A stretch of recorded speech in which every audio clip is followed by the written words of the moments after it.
Vedare tinokuchingamidzai zvekare kune chimwe chirongwa pano paZim Facebook Secrets and Confessions. Tadzoka zvekare nemamwe mamessages. Rekedzai tibva tapinda mumamessages edu atadzoka takakubatirai. Message yedu yekutanga yakamira sekudai so. Hanzi makadi zvenyu mukomanashi, please post for me saID. Ndiri mukadzi ane makore 23 years kuberekwa. Now ndava mumarriage yangu yechinumber 3. The first marriage pandakaroorwa ndainge ndiine 16 years. Then ndakazoti paya pandainge ndava 6 months pregnant ndipo murume wangu paakafa. Akangofa zvainge zvisina kana tsarukano. Panguva iyoyo ndainge ndisingatombozivewo kuti inini ndini ndainge ndakonzeresa kufa uko kwaakaita. Murume wangu ainge ari mukorokoza. Then akazoti ari kubasa akabva azongogaruka atanga kubuda ropa, ainge achibuda ropa mumhino ndokubva atofa paya. Asi chakandinetsa ndechekuti about 2 weeks before asati afa ndakamurota murume wangu, asi ndainge ndichimurota ndakamusunga muhuro. In fact ndainge ndakaita wekusungirira pamuti netambo. Always pandinorota hope idzi ndinenge ndakasungirira munhu uyo wandinenge ndichida kuuraya netambo iyo inenge iri yegreen and white. Ndakamurota ndichiita sekunge ndainge ndatosunga mombe iyo yandainge ndichida kuti ndinge ndichizouraya. Ende pandainge ndiri painge paine vamwe vanhu, asi mukadzi 1 ndiye wandakabva ndaziva nekuti mukadzi uyu ainge ari wekuchechi kwedu. Mukadzi uyu akabva azouya kwandiri ndokubva azonditi, tora tsvimbo iyi unge uchimurova nayo murume wako mumusoro. Ndokubva ndaita saizvozvo. Murume ndokubva atanga kubuda ropa, ainge achibuda ropa mumukanwa nemumhino. Then vanhu vaya ndokubva vauya vakabva vazoya nehari, vakabva vazoisa hari iya pasi. Vainge vakaita vekumubata mumusoro ndokubva vaita kuti ropa rainge richibuda maari ringe richipinda muhari moya. Saka murume paakanzi ainge afira kumakomba, ndakangoti maybe hope dzadainge ndakarota dzainge dzingoriwo hope dzainge dzichidudza kufa kwemurume wangu. Then musecond marriage ndakazopindamo musecond marriage apo pandainge ndava ne18 years. Zvekare ndikabva ndaita mwana nemai late husband uyo akafa. Ainge ari mechanic, akaita zvekutsimbirirwa nemotikari ari pasi payo. Zvekare ndakamurota ndokubva ndamusunga netambo iya, ndokubva ndanomusungirira pamuti ndokubva ndamuuraya. Last year that was when bandakazouyawo kunoku kuJoni. Now ndava muthird marriage. Handizivi kuti murume uyu ndomuudza here kana kuti ndoramba ndakanyarara. Ndomuudza here kuti ndizvo zvakaitika izvi in my past. Ndakamboenda kune rimwe sowe ndikaudzwa nevamwe madzibaba kuti gogo vangu vainge vari queen wevaroi, uye hanzi inini ndine nyora, but nyora idzi dzehuroi hanzi idzo dzichanetsa kukweshwa kwadzo nekuti nyora idzi idzo dzinofamba dziri muropa rangu. Saka vainge vakambondipa munamato wekuti ndinge ndichizoshandisa. Vakanditi munamato uyu munomirira until 9 p.m. then mobva machizoushandisa. But chakazondinetsa ndechekuti vakabva vazondifonera, it was around kuma 7 p.m. vachiti kwandiri, madzimai ndinokumbirawo kuti munge muchizorasa minamato yangu yandakupai, nekuti kana mukasairasa minamato iyoyo vana vangu nemukadzi wangu hanzi vanosara vasina muchengeti kana mukangoishandisa minamato iyoyo. Right now madzibaba ava kunyange vakandiona vanobva vatochinja street kuri kundiavoida chete. Kana ndikakwira kombi ivo kana varimo vanobva vaburuka kunamata. Ndinombozama kuti ndinge ndichinamata, asi handina kana hope dzakashata dzimwe dzandinorota to show kuti ndine shavi racho iroro rehuroi. Asi kana varisa gogo vangu ivo pavakafa, kofini ravo rakatomboshayikwa kwe almost 2 hours. Murume wandigere naye ndinomuda. I am scared to tell him.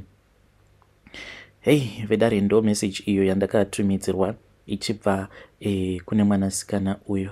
Zvakangoma hazvo vedwe.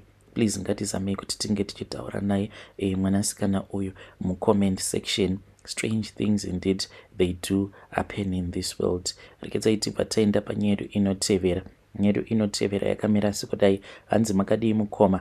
Inini ndinogarawo nevamwe pasta nemhuri yavo, so handina nguva yakareba kubva zvandakatanga kugara navo, sezvo uri mutemo wechechi kuti kana wava kuda kuroorwa unoenda wobva wanogara kwaelder ori kumba kwapasta. Saka kubva zvandakatanga kugara pamba apa, pane kamwe kamwana ako kane musikanzwa kaigara kachingoti kwandiri, bhaibheri radhedhi rinogara muceiling. So ndaingoti pamwe kunyepa until one day pavakabuda, vakati vabuda ndokubva kati kamwana kaya, uyai tinge tichitora ladha. Ndokubva tatora ladha paya, kachiti kainge kachida kupinda muceiling, kachiti bhaibheri iri harisi kure. Saka takabva tatora ladha riya, ndokubva kamwana kaya kapinda muceiling. Kakabva katora nguva, ndokubva kazoburuka kakabata dendere uye bhaibheri riya rainge riri mudendere. Uye zvekare ndakati ndakatarira mudendere muya, ndokubva ndazoona kuti mainge muine chimwe chidhori. Chidhori ichi chainge chakabayirirwa tsono.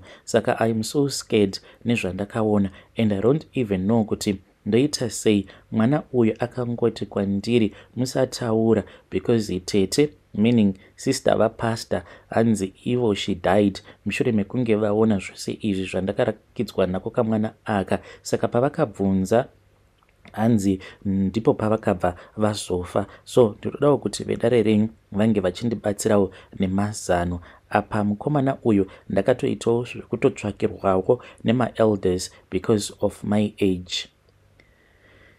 Hey vedare, ndo message iyo yandakatumidzirwa ichibva kuna vanzvadzi vedu avo. Ngatizamei kuti tinge tichitaura navo vanzvadzi vedu ava mucomment section. Strange things indeed they do happen in this world. Pane imwe message iyo yandakatumidzirwa ichibva kune vamwe vanzvadzi vedu, but ivo kana manyorero acho avakaita message yavo vaitoti ndiri kutorwadziwa mukoma, I am in pain. Hanzi kusikarudzi kwangu uku kunogara kuchingopisa at all the times. Saka ndichazama kuti ndinge ndichingobatanidza nyaya yavo. Hanzi makadii zvenyu mukoma? Ndinokumbirawo kuti munge muchizondiposterawo nyaya yangu makavigawo chitupa changu. Saka inini ndine imwe mbinga iyo yandakazotanga kudanana nayo mushure mekunge ndatanga kudanana nembinga iyi, but mbinga iyi ndeye kuDRC, ndokubva tadanana paya, then ndakabva ndazotanga kuita pain. Saka pandakatanga kuita pain, mbinga iyi yakandiudza kuti it is normal, because iyo yaiti pose pandaienda kumba kwayo mbinga iyi, then yaibva yazotanga kushandisa imwe pump iyi inonzi penis pump, inoita kuti sikarudzi inge ichizokura kuita abnormal size. Saka aiti tisati taita bonde paya, then aibva atanga apompa.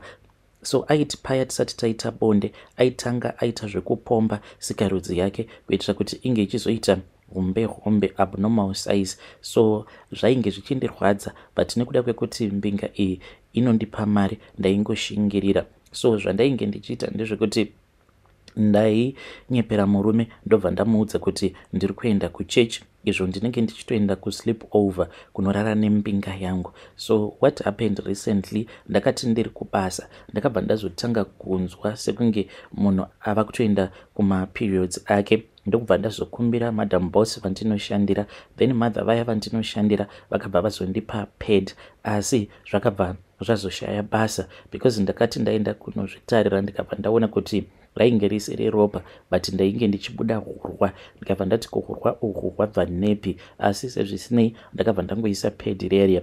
Pasina kana nguva ndainge ndatozadza pad riya, rainge rava kusatombopfekeka zvachose. Ndakabva ndazoita 3 days, ndakaita 3 days ndichingobuda hurwa. So ndakabva ndazoudza mbinga iya apa murume hapana kana chaanomboziva. Ndokubva ndataura nembinga yangu. Mbinga yangu zvino iyo yakabva yanditi, you do not even need to worry because everything is going to be okay. Kambinga iyi yakabva yazonditi iyo haidi kuti ndinge ndichienda kuchipatara, hanzi ndinofanira kuti ndinge ndichienda kuchechi kana kutsvaka n'anga yekuti ndo inobva yazondibatsira. Saka ndiri kutsvakawo n'anga yekuti inokwanisa kundibatsira. Apa now problem yapinda mumba mangu ndeyekuti murume wangu iye ava kugara achingodhimanda bonde, achidhimanda bonde kwandiri. Anogara iye achiti ndava nenguva yakati rebei iwewe neni tisingasiki bonde, tikufanira kuti tinge tichisika bonde. Zvino handisi kuda kuti ndinge ndichirara naye murume wangu because ndinotya kuti ndinokwanisa kuzomupawo zvirwere. Ndiri kuramba ndichingobuda hurwa. Vedare ndo meseji iyo yandakatumidzirwa ichibva kuna vanzvadzi vedu, kana manyorero acho avakaita meseji yavo. Yanga ichitonetsa kuti inge ichi vedare ndo meseji iyo yandakatumidzirwa ichibva kuna vanzvadzi vedu.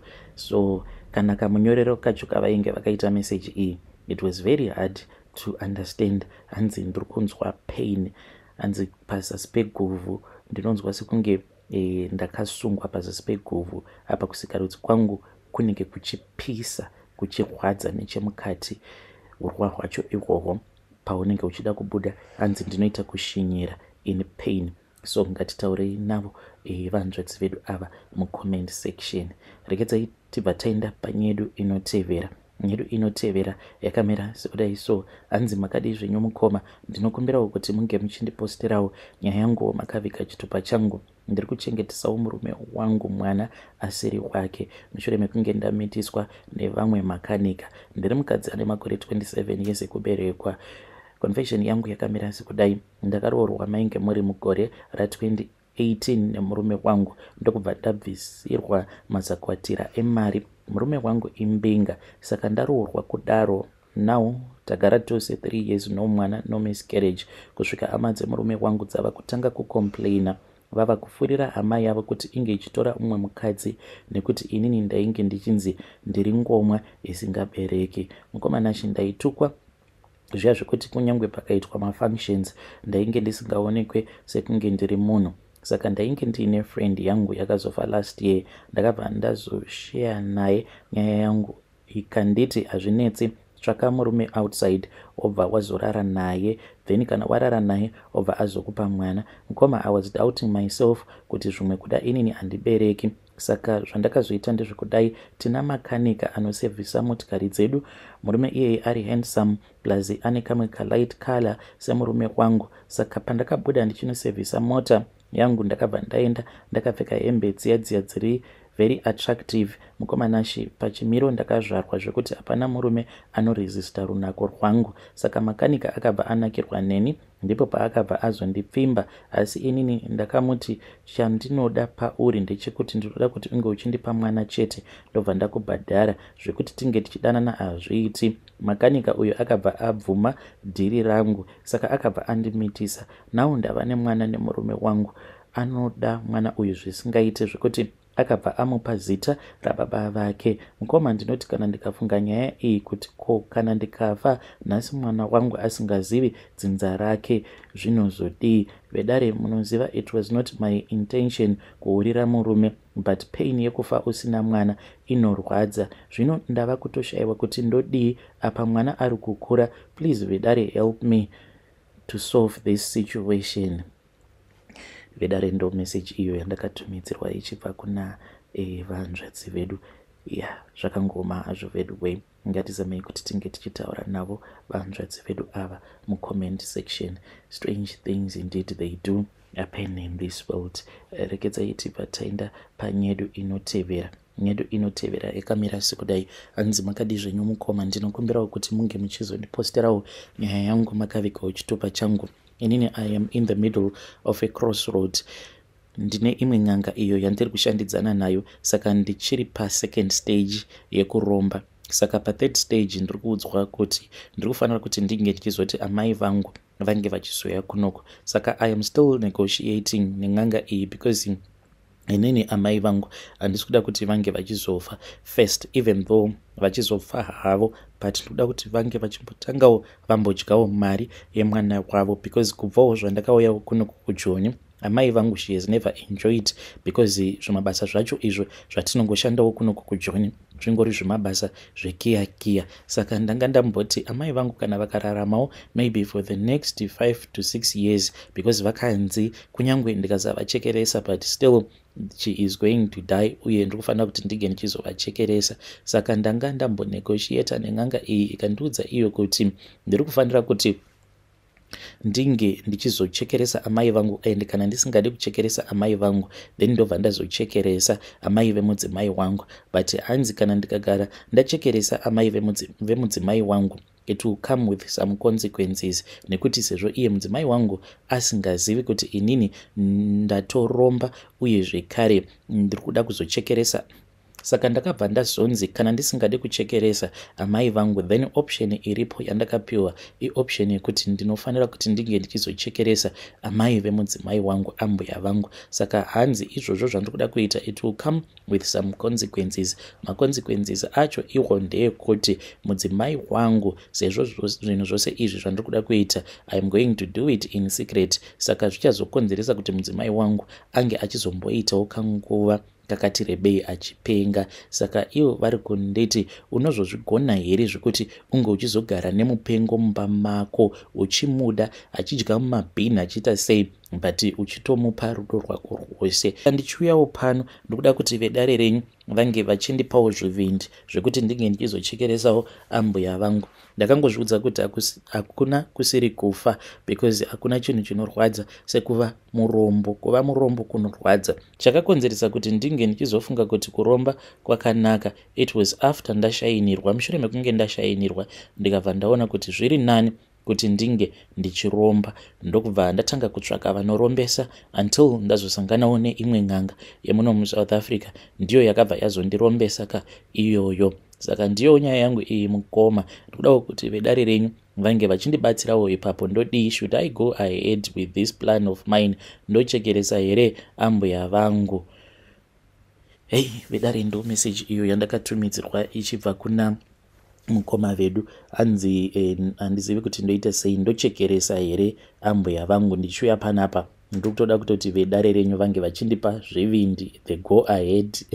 Zvakangoma azvo veduwe, ngatitaurei navo mukoma vedu ava mucomment section. Indeed, strange things they do happen in this world.